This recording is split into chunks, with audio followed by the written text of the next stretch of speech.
여러분, 70년을 살아온 한 할아버지가 제게 이런 말씀을 하셨습니다. 젊었을 때는 몰랐어. 돈, 명예, 권력. 그런 게 전부인 줄 알았지. 그런데 70이 되고 보니까 정말 중요한 건 따로 있더라고. 저는 그 순간 등골이 오싹했습니다. 우리는 지금 무엇을 위해 살고 있습니까? 회사에서 인정받기 위해, 더 큰 집을 사기 위해, SNS에서 좋아요를 받기 위해 하루하루를 불태우고 있지 않습니까? 그런데 인생의 끝자락에 선 분들은 입을 모아 말합니다. 그건 아니었다고. 정말 중요한 건 따로 있었다고. 오늘 이 영상을 끝까지 보신다면 여러분은 20년, 30년을 앞당겨 인생의 진짜 의미를 깨닫게 될 겁니다. 그리고 지금 당장 여러분의 삶을 바꿀 수 있는 결정을 내리게 될 것입니다. 이 영상이 여러분의 인생을 바꿀 수 있다고 확신한다면 지금 바로 구독 버튼과 좋아요 버튼을 눌러주세요. 그리고 알림 설정까지 해두시면 인생을 바꾸는 콘텐츠를 가장 먼저 받아보실 수 있습니다. 자, 그럼 시작하겠습니다. 70세가 되어서야 깨닫는 인생에서 결국 남는 5가지는 과연 무엇일까요? 첫 번째는 바로 건강입니다. 건강이 최고다 이 말 얼마나 많이 들어보셨습니까? 그런데 솔직히 젊을 때는 와닿지 않습니다. 20대, 30대에는 밤을 새워도 다음날 멀쩡합니다. 술을 마셔도 금방 회복됩니다. 그래서 우리는 착각합니다. 내 몸은 영원히 이럴 거라고. 제가 만난 72세 김할아버지는 30년 동안 건설회사를 운영하셨던 분입니다. 젊었을 때는 새벽부터 밤까지 일만 하셨답니다. 직원들과 술도 매일 마시고 담배는 하루에 2갑씩 피우셨대요. 건강검진? 그런 거 할 시간에 일을 더 하셨답니다. 그런데 60세가 되던 해 당뇨병 진단을 받으셨습니다. 그것도 심각한 수준으로요. 의사가 말했답니다. 지금부터라도 관리 안 하시면 10년 못 사십니다. 그제야 정신을 차리셨대요. 그분이 제게 이렇게 말씀하셨습니다. 내가 30년 동안 모은 돈이 수십억이야. 그런데 지금 그 돈으로 뭘 하겠어? 매일 약을 먹고 병원에 다니고 먹고 싶은 것도 못 먹고. 젊었을 때 그 돈의 10분의 1이라도 내 건강에 투자했더라면 지금 이렇게 후회하지 않았을 텐데. 여러분, 건강을 잃으면 모든 것을 잃는 겁니다. 돈이 아무리 많아도 통증 없이 잠들 수 없다면 무슨 소용입니까? 명예가 아무리 높아도 계단을 오르지 못한다면 무슨 의미입니까? 그런데 더 충격적인 사실이 있습니다. 건강은 한 번 잃으면 되돌릴 수 없다는 겁니다. 돈은 다시 벌 수 있습니다. 명예도 회복할 수 있습니다. 하지만 망가진 무릎은 다시 20대의 무릎이 될 수 없습니다. 당뇨병에 걸린 췌장은 다시 건강해질 수 없습니다. 75세 박할머니는 이렇게 말씀하셨습니다. 젊었을 때는 아프면 병원 가면 된다고 생각했어. 그런데 나이가 들면 아픈 게 일상이 되는 거야. 매일 아침 일어날 때마다 여기저기가 아파. 그런데 이게 고쳐지지가 않아. 평생 안고 가야 하는 거지. 그럼 어떻게 해야 할까요? 지금 당장 시작하세요. 오늘부터 계단을 이용하세요. 엘리베이터 대신 계단을 오르는 것. 그것만으로도 10년 후 당신의 다리는 완전히 달라집니다. 하루 30분만 걸으세요. 동네 한 바퀴면 됩니다. 그 30분이 20년 후 당신을 요양원이 아닌 여행지로 데려갈 겁니다. 담배를 피우신다면 지금 당장 끊으세요. 한개비가 아쉽습니까? 10년 후 산소호흡기를 달고 사는 것과 비교해 보세요. 술은 일주일에 2번 이내로 줄이세요. 매일 밤 소주 한 병이 주는 즐거움과 20년 후 간경화 진단이 주는 고통을 저울질해 보세요. 그리고 가장 중요한 것, 1년에 한 번은 꼭 건강검진을 받으세요. 조기에 발견하면 고칠 수 있는 병들이 너무나 많습니다. 건강은 선택이 아닙니다. 필수입니다. 그리고 그 선택은 지금 이 순간 해야 합니다. 두 번째로 남는 것은 바로 가족입니다. 68세 이 할아버지의 이야기를 들려드리겠습니다. 이분은 30년 동안 중견기업의 임원으로 일하셨습니다. 아침 7시에 집을 나가서 밤 11시에 들어오는 게 일상이었답니다. 주말에도 골프 접대로 집에 거의 계시지 않았대요. 아이들이 초등학교 다닐 때 학예회에 한 번도 가보지 못했답니다. 중학교 입학식도 고등학교 졸업식도 회사 일 때문에 참석하지 못했답니다. 아내와는 1년의 대화를 제대로 나누는 게 손에 꼽을 정도였대요. 그분의 생각은 이랬답니다. 내가 이렇게 열심히 일하는 게 다 가족을 위한 거야. 돈을 많이 벌어서 애들 좋은 대학 보내고 큰 집에서 살게 하는 게 아빠의 역할이지. 그런데 60세에 정년퇴직을 하고 나니 상황이 완전히 달라졌답니다. 아들은 결혼해서 외국으로 나갔습니다. 1년에 한두 번 명절 때만 얼굴을 봅니다. 전화통화? 한 달에 한 번 할까 말까 합니다. 딸은 같은 도시에 살지만 한 달에 한 번 보기도 어렵습니다. 아내와는 대화가 없습니다. 30년 동안 대화 없이 살았는데 갑자기 무슨 이야기를 나누겠습니까? 집에서 마주 앉아 있어도 할 말이 없답니다. 그분이 제게 이렇게 말씀하셨습니다. 집에 혼자 있으면 너무 외로워. 친구들은 다 바쁘고 아내는 자기 친구들 만나러 나가고 애들은 연락도 잘 안 하고 내가 뭘 위해 그렇게 열심히 살았나 싶어. 돈은 있는데 같이 쓸 사람이 없어. 여행을 가고 싶어도 같이 갈 사람이 없어. 눈물이 그렁그렁 하셨습니다. 젊었을 때 회사 회식 한 번만 덜 가고 아이들이랑 저녁을 먹었더라면, 주말에 골프 한 번만 덜 치고 가족들이랑 놀러 갔더라면, 아내랑 대화를 좀 더 많이 했더라면 지금 이렇게 외롭지는 않았을 텐데. 여러분, 가족은 공기와 같습니다. 있을 때는 그 소중함을 모릅니다.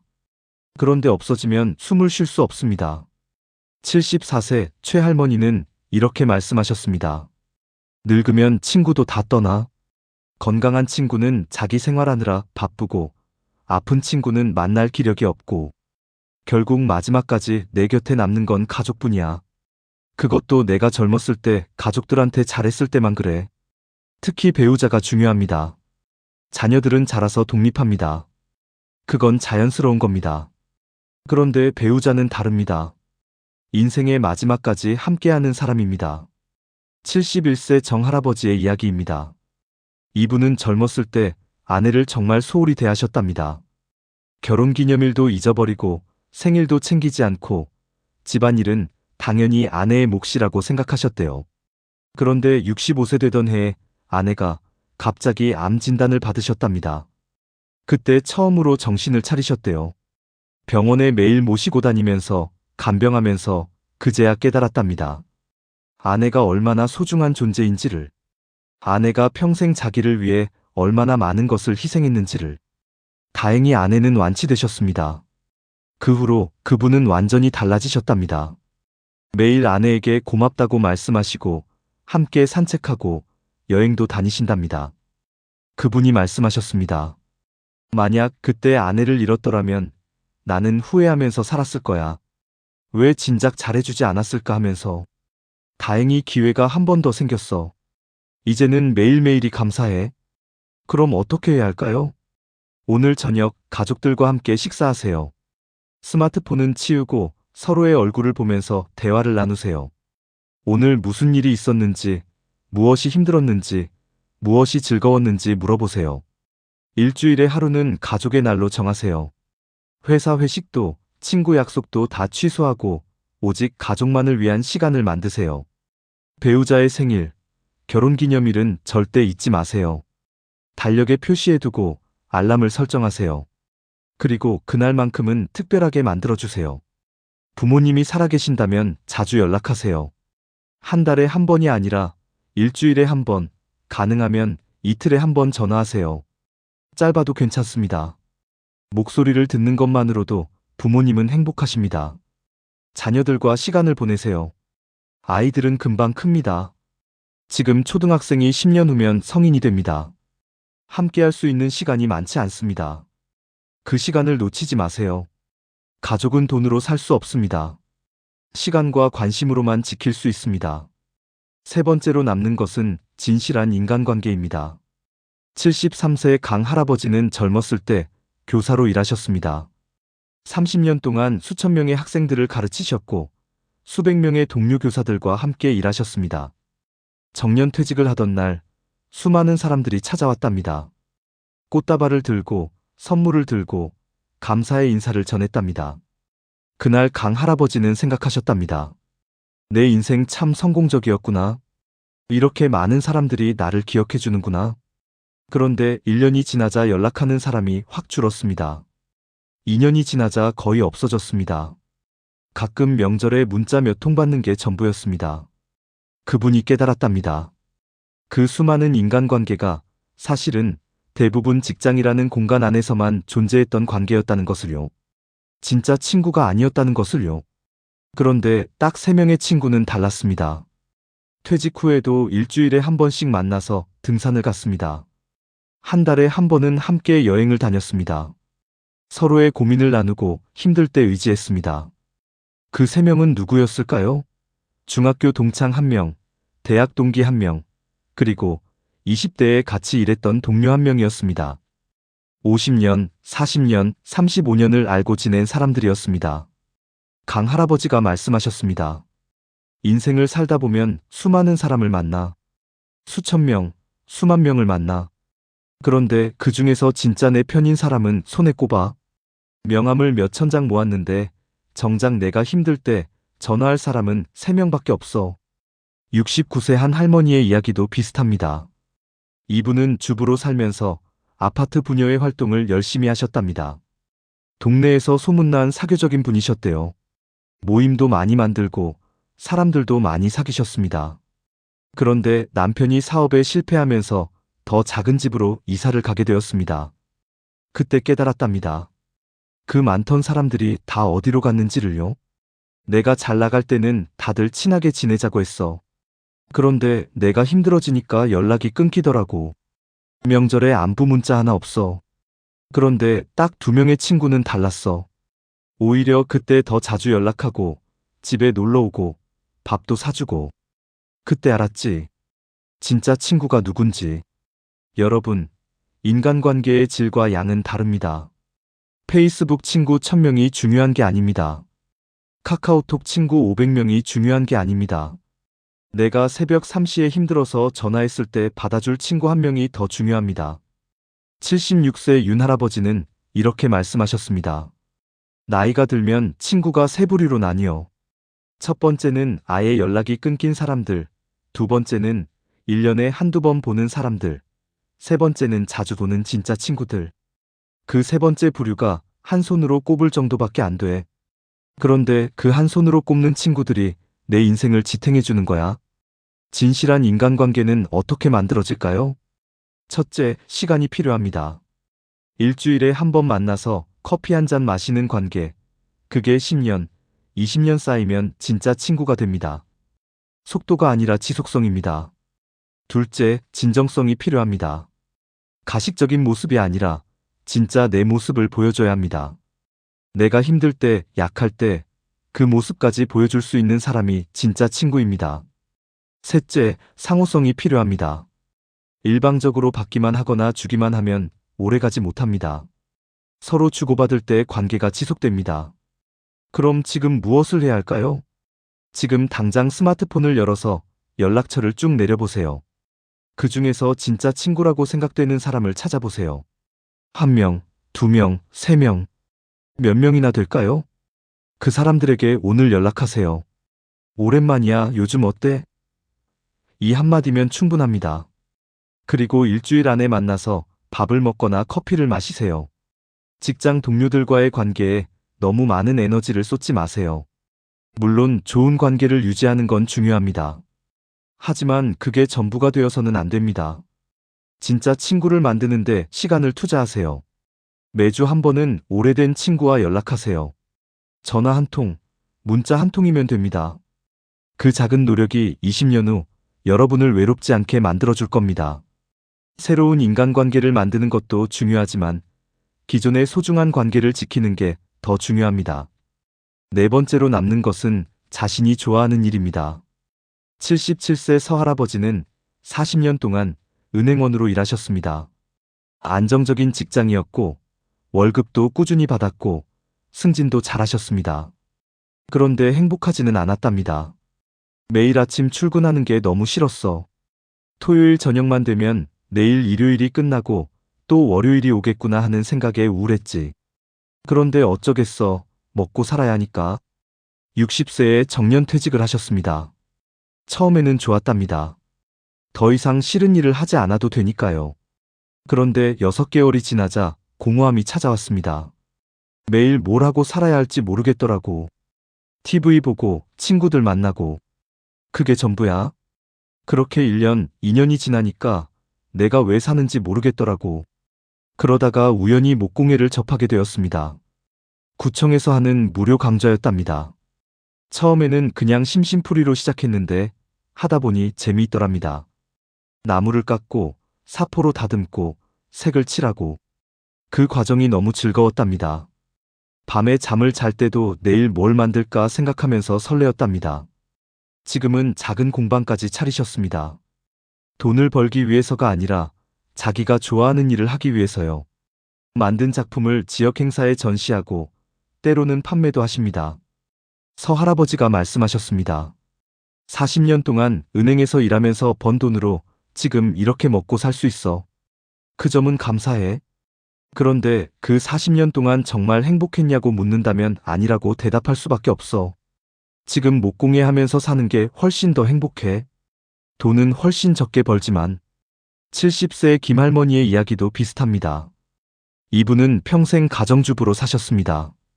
아이들 키우고 남편 뒷바라지하고 그게 전부였답니다. 그런데 60세가 되어 자녀들이 모두 독립하고 나니 허전했답니다. 더 이상 자기가 할 일이 없는 것 같았답니다. 그러던 중 자녀가 스마트폰으로 사진 찍는 법을 가르쳐 줬답니다. 처음에는 어려웠지만 익숙해지니 재미있더랍니다. 동네를 산책하면서 꽃사진을 찍고 하늘 사진을 찍고 지금은 사진 동호회에도 가입하셨고 인스타그램에 사진을 올리기도 하십니다. 팔로워가 10,000명이 넘는답니다. 사진을 찍으면서 세상이 달라 보여. 예전에는 그냥 지나쳤던 풍경들이 이제는 다 작품으로 보여. 매일 아침 일어나면 오늘은 어디 가서 무슨 사진을 찍을까 생각하는 게 너무 즐거워. 여러분, 좋아하는 일이 있다는 것은 인생의 의미를 부여합니다. 68세 박 할아버지는 이렇게 말씀하셨습니다. 나이가 들면 점점 잃는 게 많아져.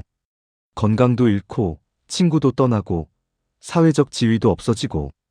그런데 내가 좋아하는 일은 아무도 뺏어가지 못해. 그게 나를 지탱해 주는 거야. 그럼 좋아하는 일을 어떻게 찾을까요? 첫째, 어렸을 때 좋아했던 것을 떠올려 보세요. 어렸을 때는 돈이나 실용성 같은 걸 생각하지 않고 순수하게 좋아하는 것을 했습니다. 그게 단서가 될 수 있습니다. 둘째, 시간 가는 줄 모르고 하는 일이 무엇인지 생각해 보세요. 2시간, 3시간이 순식간에 지나가는 활동이 있다면 그게 바로 여러분이 좋아하는 일입니다. 셋째, 작게 시작하세요. 처음부터 완벽하게 할 필요 없습니다. 그림을 그리고 싶다면 종이 한 장과 연필 하나로 시작하세요. 악기를 배우고 싶다면 유튜브 무료 강좌로 시작하세요. 넷째, 나이는 핑계가 아닙니다. 70세에 목공예를 시작하신 분도 계시고 75세에 그림을 시작하신 분도 계십니다. 시작하기에 늦은 나이는 없습니다. 다섯째, 결과보다 과정을 즐기세요. 돈을 벌기 위해서가 아니라 유명해지기 위해서가 아니라 순수하게 그 일 자체가 좋아서 하는 것. 그게 진짜 좋아하는 일입니다. 지금 여러분에게 물어봅니다. 60세, 70세가 되었을 때 무엇을 하면서 시간을 보내고 싶으신가요? 그 답을 찾았다면 지금 당장 시작하세요. 마지막 5번째로 남는 것은 바로 추억과 경험입니다. 75세 조할아버지는 젊었을 때 정말 열심히 돈을 모으셨습니다. 여행 한번 제대로 가지 않고 외식도 거의 하지 않고 옷도 아껴 입으면서 저축만 하셨답니다. 목표는 10억을 모으는 것이었습니다. 10억을 모으면 그때부터 인생을 즐기겠다는 계획이었죠. 그런데 10억을 모으고 나니 65세가 되어 있었습니다. 이제 여행을 가야지 생각하셨는데 무릎이 아파서 오래 걷지 못했습니다. 해외여행을 가려고 해도 장시간 비행이 힘들었습니다. 맛있는 음식을 먹으려고 해도 소화가 잘 안 되고 당뇨 때문에 조심해야 했습니다. 조할아버지가 말씀하셨습니다. 돈은 모았는데 쓸 데가 없어. 젊었을 때 100만 원으로 할 수 있었던 걸 지금은 500만 원을 써도 못해. 젊었을 때 200만 원짜리 유럽 여행을 아까워서 안 갔는데 지금 5천만 원을 써도 그때만큼 즐길 수가 없어. 반대로 71세 정할머니는 다릅니다. 이분은 젊었을 때부터 경험에 투자하셨답니다. 돈을 많이 모으지는 못했지만 매년 가족여행을 다녔고 새로운 것을 배우고 다양한 경험을 하셨습니다. 지금 이분은 앨범을 보면서 행복해 하십니다. 아이들이 어렸을 때 제주도에서 찍은 사진, 20대 때 친구들과 배낭여행 간 사진, 남편과 결혼 20주년 기념으로 간 일본 여행 사진. 이 사진들을 보면 그때가 생생하게 떠올라. 그때 그 순간이 얼마나 행복했는지. 돈은 조금밖에 못 모았지만 후회는 없어. 이 추억들이 나를 행복하게 해주거든. 72세 황 할아버지는 젊었을 때 세계 여행을 꿈꿨습니다. 그런데 나중에 돈 더 모으고 가야지 하면서 미뤘습니다. 30대에도 40대에도 50대에도 미뤘습니다. 60세가 되어서야 드디어 유럽 여행을 갔습니다. 그런데 힘들었습니다. 하루 종일 걸어 다니는 게 너무 피곤했습니다. 시차 적응도 안 됐습니다. 음식도 입에 안 맞았습니다. 30대에 갔으면 훨씬 더 즐겼을 텐데. 그때는 온종일 걸어 다녀도 멀쩡했을 텐데. 지금은 2시간만 걸어도 다리가 아파서 호텔로 돌아가야 해.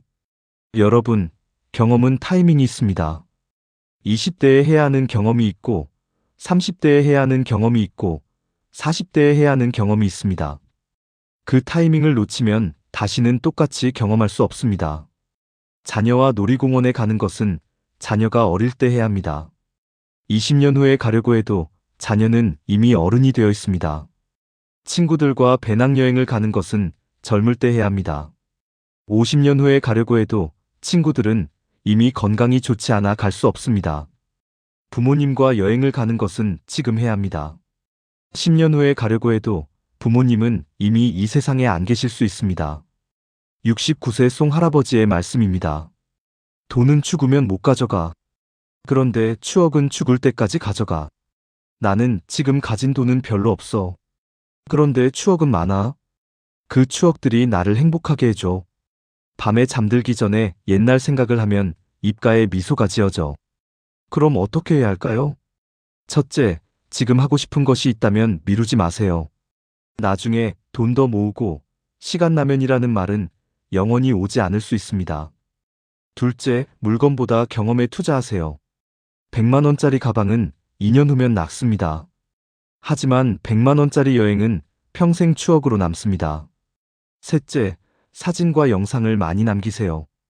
그 순간에는 평범해 보여도 20년, 30년 후에 보면 너무나 소중한 추억이 됩니다. 넷째, 가족, 친구와 함께하는 경험을 만드세요. 혼자 하는 경험도 좋지만 함께하는 경험은 나중에 그 사람들과 추억을 나눌 수 있습니다. 다섯째, 새로운 것에 도전하세요. 처음 해보는 것, 두려운 것, 그런 경험들이 나중에 가장 기억에 남습니다. 지금 여러분에게 묻습니다. 70세가 되었을 때 어떤 추억을 떠올리고 싶으신가요? 그 답이 있다면 지금 당장 만들기 시작하세요. 여러분, 오늘 우리는 70세가 되어서야 깨닫는 5가지를 살펴봤습니다. 건강, 가족, 진실한 인간관계, 좋아하는 일, 그리고 추억과 경험. 이것들의 공통점이 무엇일까요? 바로 돈으로 살 수 없다는 겁니다. 아니, 정확히 말하면 돈으로 살 수는 있지만 타이밍을 놓치면 의미가 없어진다는 겁니다. 건강은 지금 관리해야 합니다. 나중에 아무리 돈을 많이 써도 젊었을 때의 건강을 되찾을 수 없습니다. 가족은 지금 사랑해야 합니다. 나중에 후회해도 이미 늦을 수 있습니다. 진실한 인간관계는 지금 만들어야 합니다. 나중에 외로울 때 돈으로 친구를 살 수 없습니다. 좋아하는 일은 지금 시작해야 합니다. 나중으로 미루면 영원히 하지 못할 수 있습니다. 추억은 지금 만들어야 합니다. 나중에 돈이 있어도 그때의 순간을 다시 만들 수 없습니다. 74세 한 할아버지가 제게 이렇게 말씀하셨습니다. 내가 젊은 사람들한테 해주고 싶은 말이 있어. 지금 행복하게 살라고. 나중에 행복하려고 지금 불행하게 살지 말라고. 인생은 생각보다 짧아. 70년이 정말 순식간이야. 여러분, 오늘부터 시작하세요. 오늘 저녁 가족과 함께 식사하세요. 오랜 친구에게 전화하세요. 건강검진 예약을 하세요. 미뤄뒀던 취미를 시작하세요. 가고 싶었던 곳으로 여행 계획을 세우세요. 인생은 리허설이 없습니다. 다시 살 수 없습니다. 지금 이 순간이 가장 젊은 순간입니다. 오늘 이 영상이 여러분의 인생에 작은 변화라도 만들 수 있다면 그것만으로도 제게는 큰 보람입니다. 이 영상이 도움이 되셨다면 좋아요 버튼을 눌러주시고 구독과 알림 설정으로 앞으로도 인생을 바꾸는 콘텐츠를 받아보세요. 그리고 이 영상을 여러분의 소중한 사람들과 공유해주세요. 여러분 모두의 인생이 후회 없이 행복하게 채워지기를 진심으로 바랍니다. 오늘도 시청해주셔서 감사합니다.